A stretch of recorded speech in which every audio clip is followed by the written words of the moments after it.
Polisi meminta masyarakat untuk menunggu perkembangan penanganan kasus anak ex-pejabat pajak yang menganiaya anak pengurus GP Ansor. Berikut keterangan lengkap dari Kabid Humas Polda Metro Jaya, Kombes Pol Truno Yudo Wisnu Andiko. Penyidik tentunya sekali lagi saya sampaikan patuh dan taat ya pada hak anak sebagai kewajiban. Sekali lagi saya sampaikan sebagai kewajiban pemenuhan hak anak untuk dipenuhi sesuai dengan undang-undang.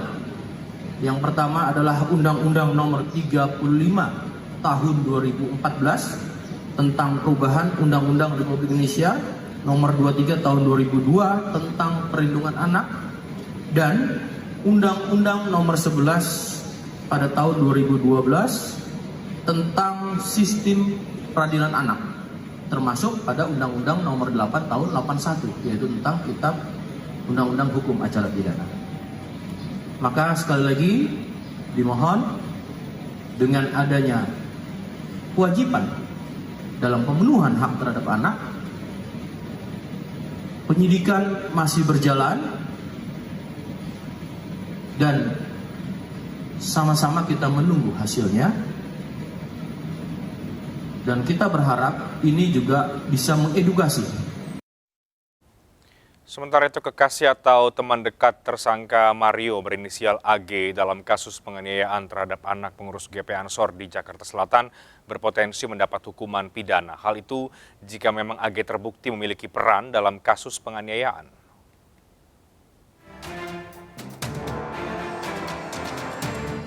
Setelah Polres Metro Jakarta Selatan menetapkan tersangka baru berinisial S yang merupakan teman Mario Dandi Satrio dalam kasus penganiayaan terhadap anak pengurus GP Ansor di Jakarta Selatan, kini kekasih atau teman dekat tersangka Mario berinisial AG justru membantah ikut merencanakan penganiayaan. Sementara sejumlah karangan bunga terpasang di depan Polres Metro Jakarta Selatan.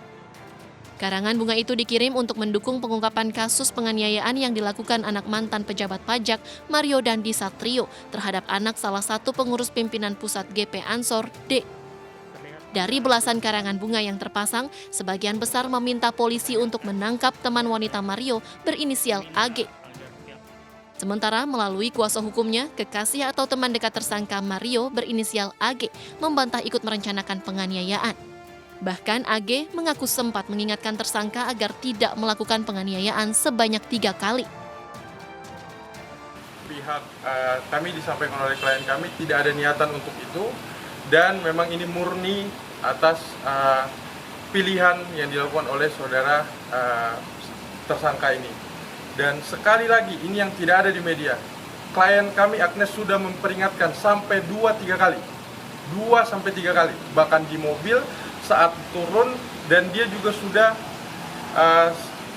secara psikis diam. Akhirnya dia benar-benar menyampaikan ke kami bahwa pada saat saudara korban ini sudah tergeletak, dia bukan selfie, dia memegang kepalanya dan meminta pertolongan justru. Jadi berita yang ada ini sangat-sangat merugikan kepada. Sebelumnya, kekasih atau teman dekat tersangka Mario berinisial AG dituding menjadi pemicu penganiayaan yang dilakukan Mario Dandi terhadap korban D. AG disebut mengaku mendapat perlakuan tak baik dari David yang merupakan mantan AG hingga memicu emosi tersangka Mario. Jika memang terbukti memiliki peran dalam kasus penganiayaan, AG berpotensi dijerat pasal 55 KUHP dengan hukuman pidana. Ini dipicu dari pengaduan dia sebenarnya kepada pada pelaku, kan begitu ya. Nah, dipicu oleh pengaduan dia. Nah, tapi kemudian kan itu dibantah ya, bahwa ada larangan untuk tidak melakukan penganiayaan, bahkan setelah terjadi korban penganiayaan itu dia membantu mengangkat dan sebagainya. Nah, saya kira ini kita serahkan kepada penyidik gitu ya. Kita serahkan kepada penyidik sejauh mana perannya ya, peran orang-orang yang ada pada peristiwa itu di dalam peristiwa penganiayaan berat ini. Sementara terkait proses penanganan hukum kasus yang menimpa David, pihak keluarga menyerahkan sepenuhnya kepada pihak kuasa hukum dari LBH GP Ansor. Dan untuk mengetahui update terkini mengenai kondisi korban penganiayaan yang dilakukan oleh anak ex pejabat Dirjen Pajak, kita terhubung dengan rekan Salam Rahmat di RS Mayapada, Jakarta. Salam, selamat malam. Seperti apa informasi terbaru terkait dengan kondisi David di Rumah Sakit Mayapada? Ya, baik, selamat malam Reinhardt dan juga pemirsa. Hingga saat ini dapat kami sampaikan juga bahwa kondisi David, korban penganiayaan yang dilakukan oleh mantan anak pejabat pajak yakni Mario Dandi Satrio, kondisinya kini sudah berangsur mulai membaik, di mana untuk ventilator sendiri ini sudah tidak lagi dipasang di tubuh ataupun juga di tubuh David sendiri, di mana dapat kami sampaikan juga bahwa hingga saat ini pun David ini masih menjalani proses atau juga perawatan intensif di ICU Rumah Sakit Mayapada Kuningan, Jakarta, di mana dari informasi terakhir yang kami dapatkan dari pihak keluarga yakni dari paman korban Rustam Hatala beberapa menit yang lalu, ini disampaikan bahwa kondisi progres dari kondisi David ini sudah berangsur mulai membaik jika dibandingkan pada hari, di mana pada hari ini untuk kesadaran David ini sudah memasuki 2/3, yang artinya untuk proses ataupun juga perkembangan pemulihan dari David ini ternyata jauh lebih cepat jika dibandingkan dengan perkiraan dokter sebelumnya. Sementara berdasarkan pemantauan yang kami lakukan hingga saat ini, pada siang hari tadi ini sempat didatangi juga untuk dijenguk, disambangi oleh kepala sekolah dan juga pengurus yayasan dari Pangudi Luhur, yang mana ini juga menyampaikan doa dan juga dukungannya bagi David dan juga keluarga. Dan tak lama berselang ini juga sempat hadir dari tim pengacara tersangka yakni dari Mario Dandi Satrio dengan pengacara Dolvi Rompas untuk menyampaikan permintaan maaf kepada keluarga dan juga David ini sendiri, yang mana namun dari pertemuan tersebut ini tidak ditemui adanya kesepakatan akan dilakukan permintaan maaf dari pihak tim pengacara tersangka, yang mana dari pihak keluarga ini tidak ingin bertemu terlebih dahulu dengan pengacara tersangka tersebut, yang mana ini disampaikan juga bahwa tadi dalam sesi wawancara kami bersama dengan paman korban ini disampaikan bahwa sebenarnya yang harus dilakukan pertemuan terlebih dahulu adalah pihak dari pengacara tersangka dengan pihak pengacara korban, bukan dari pihak pengacara tersangka langsung menemui dari pihak keluarga korban ini sendiri. Yang mana ini dapat kami sampaikan juga kepada Anda, Reinhardt dan juga pemirsa, bahwa setelah disambangi oleh dari tim pengacara tersangka, juga tadi hadir pula dari tim LPSK, dari wakil ketua LPSK maksud kami, yang dengan Brigjen Pol Ahmadi, ini juga turut hadir untuk diminta oleh pihak keluarga korban agar mendampingi dan juga mengawal kasus ini hingga tuntas, lantaran ingin meminta, keluarga korban meminta kepada LPSK lantaran David maksud kami ini posisinya sebagai korban yang teraniaya, yang mana ini dapat kami sampaikan juga bahwa dari pihak keluarga korban ini juga meminta agar seluruh pihak-pihak yang terkait ini diproses lebih lanjut oleh pihak kepolisian. Dan Reinhardt dan juga pemirsa, rencananya pada hari esok ini dari tim dokter Rumah Sakit Mayapada Kuningan, Jakarta beserta dengan pihak keluarga ini rencananya akan melakukan konferensi pers terkait dengan kondisi terkini dari David, yang mana ini dapat kami sampaikan juga bahwa terkait dengan kondisi David dan juga apa yang menyebabkan David ini mengalami koma dan juga luka-luka di titik mana saja yang terparah hingga David mengalami koma hingga saat ini. Reinhardt. Salam Rahmat untuk informasi dari Anda langsung dari Rumah Sakit Mayapada di Jakarta. Dan kondisi David, korban penganiayaan anak mantan pejabat kantor pajak Jakarta Selatan, Mario Dandi Satrio, menunjukkan perkembangan yang positif. Namun dalam hal ini tidak menutup kemungkinan pihak keluarga akan merujuk David ke rumah sakit di luar negeri. Kita akan elaborasikan lebih jauh terkait dengan kondisi dari David bersama dengan juru bicara keluarga. Ada Bang Rustam Hasala yang sudah bergabung lewat sambungan Zoom. Bang Rustam, selamat malam. Selamat malam. Baik, Bang Rustam, saya ingin mulai dari bagaimana kondisi David ya, yang kami dengar kondisinya membaik, tapi lebih jelasnya mungkin Anda bisa menggambarkan seperti apa kondisi David saat ini. Ya, baik, terima kasih. Jadi alhamdulillah berkat doa para sahabat, kerabat, masyarakat tentunya yang mendoakan David ini, kondisi sampai dengan hari ini itu semakin membaik ya, walaupun memang masih berada di ruang ICU dengan penanganan khusus begitu. Baik, persisnya membaik ini apakah sudah mulai bisa berinteraksi kah atau seperti apa yang dijelaskan oleh dokter, Bang Rustam? Ya, jadi saat penanganan di Mayapada itu kan sempat dipasang ventilator ya untuk proses penanganannya. Ventilator kemarin itu sudah dicopot, kemudian ada respon-respon, ada gerakan-gerakan dari David sendiri gitu. Jadi ada respon mata yang terbuka, kemudian ada tangan bergerak, ada kaki, ada gerakan-gerakan kecil. Hingga itu disampaikan itu memang perkembangan yang sangat positif gitu. Oke, gerakan kecil ini persisnya seperti apa, Bang Rustam? Apakah ini kemudian gerakan tangan kah atau mulai merespon gerakan atau kunjungan dari orang lain? Oh, belum. Jadi bukan merespon orang ya, tapi memang ada gerakan aja. Karena sebelumnya itu kan tidak ada respon gerakan tangan atau kaki ya.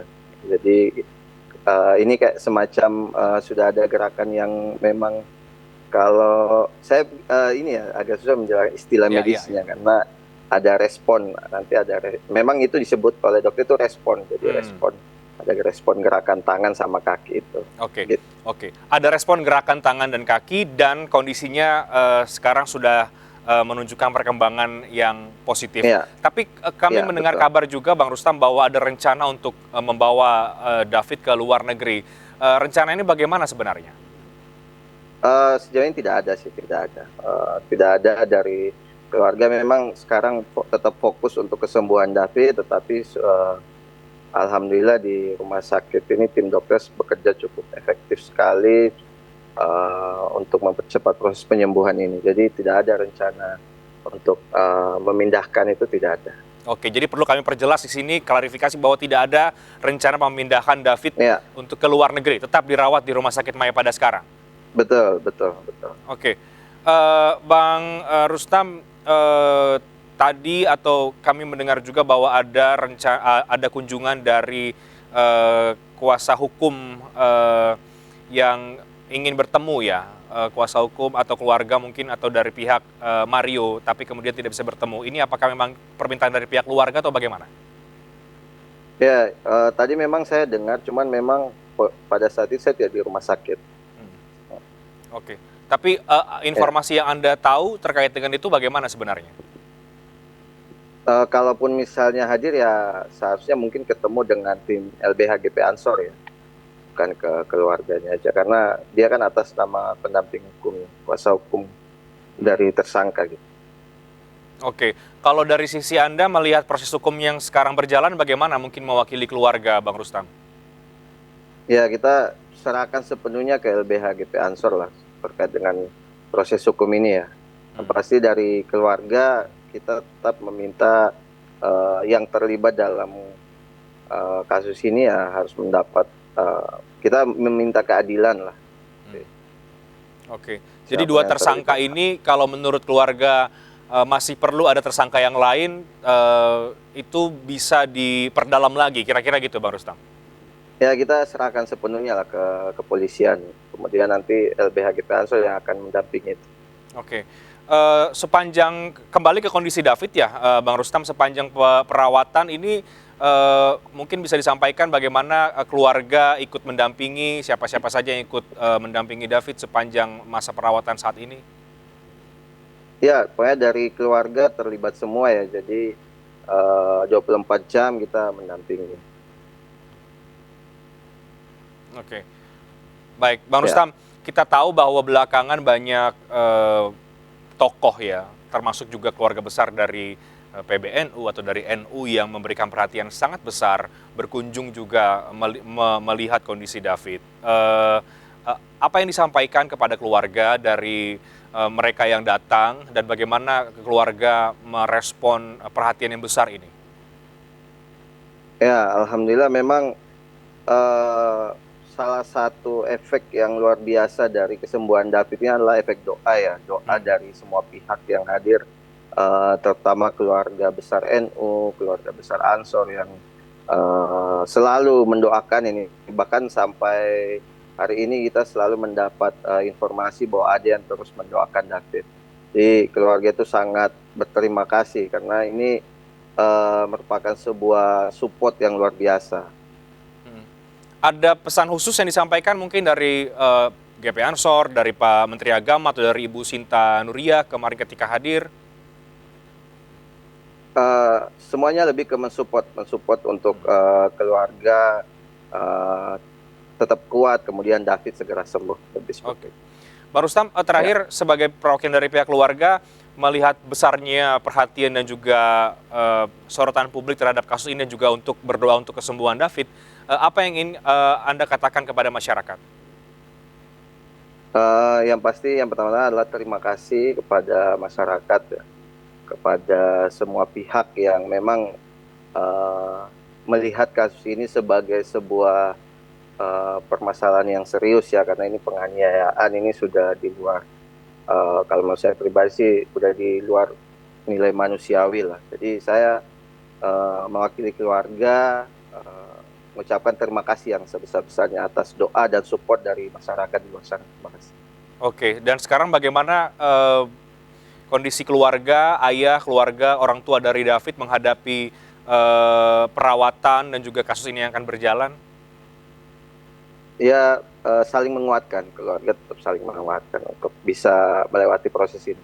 Oke, jadi keluarga saling menguatkan agar dan berdoa agar tentu David bisa segera pulih. Tentu doa yang sama kami sampaikan, kami panjatkan Bang Rustam dan juga dari banyak sekali masyarakat yang ikut mendoakan kesembuhan David. Mudah-mudahan bisa segera membaik dan segera pulih kembali dan kita dukung proses hukumnya. Terima kasih banyak Bang Rustam Hatala sudah bergabung bersama kami di MNC News Prime pada malam hari ini. Ya, makasih. Sementara itu, Komisi Pemberantasan Korupsi mengagendakan pemeriksaan terhadap Rafael Alun Trisambodo, ayah dari pelaku penganiayaan Mario Dandi Satrio. Kami hadirkan informasinya usai jeda, tetap di MNC News Prime.